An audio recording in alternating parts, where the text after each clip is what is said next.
लोग समझ चुके हैं ये सारे के सारे गुंडे बैठे हुए हैं इनकी पार्टी में। यहाँ शासन में वही लोग क्यों हैं जो पहले से क्रिमिनल होते हैं, पहले से समाज के लिए चुनौती होते हैं? लोगों पर जुल्म अत्याचार करने में माहिर लोगों को ही क्यों यहाँ अवसर प्राप्त है कि वही लोग नेता बने, वही शासक बने?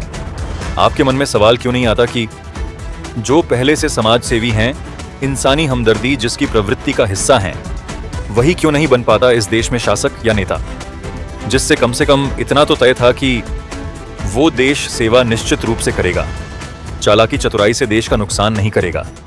ऐसे व्यक्ति के लिए सिस्टम में जगह क्यों नहीं है?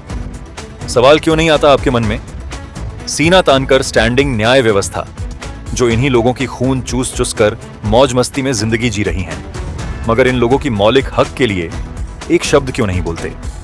सबसे उरूज मैदान पर प्रतिनिधित्व करती राष्ट्रपति भवन है, किसी को एक जर्रा भी फर्क क्यों नहीं है? ऐसे बेसुध, बेकार, बेमतलब लोग शासक क्यों बनते हैं, जो केवल राष्ट्रीय बुनियाद के लिए ही खतरा नहीं है, उल्टा देश के लिए सामाजिक, राजनीतिक, अर्थनीतिक और रणनीतिक चुनौती है? जिन्हें पावर है बोलना चाहिए, उन्हें जरूरत नहीं है, जिन्हें जरूरत है उन्हें पावर नहीं। 145 करोड़ दा लोगों की मुकद्दर सूली पर लटकी तमाशा बनी हुई हैं, लेकिन किसी को कोई मतलब नहीं है। ऐसे लोगों के लिए व्यवस्थागत परंपरा क्यों बनी हुई है जो वेश्यावृत्ति के लिए संसद में पहुंच जाते हैं? हम आपसे सवाल ये पूछ रहे हैं कि अगर आप समझ रहे हैं आप एक सुरक्षित व्यवस्था के अंतर्गत जी रहे हैं, तो ये आपके जीवन में सबसे नाकाबिले माफी भूल हैं, क्योंकि उसी व्यवस्था ने ऐसे लालची बदमाशों को सुरक्षित सुराग मुहैया की हुई हैं ताकि वो अपनी संपूर्ण बदमाशी पर्दे में छिपाकर धंधा मजबूत बना सके।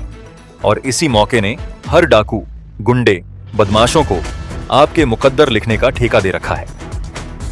इस समय ये जितने भी बंदर संसद और विधायिका पहुंचे हुए हैं, किसी के पास राष्ट्र निर्माण के लिए एक सांस तक की पर्याप्त विशेषता नहीं है। ये केवल पैसा और करियर संवारने में मजबूर बेसहारा दलाल टाइप के लोग खुदगर्जी करते बैठे हुए हैं। ना किसी के दिल में देश के लिए हमदर्दी दिख रही है और ना ही कोई इस काबिल है।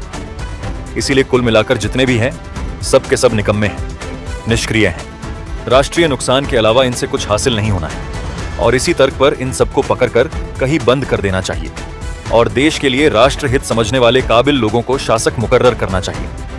इसके अलावा इस देश को तुरंत प्रभाव से निर्माण का कोई अलग रास्ते नहीं है।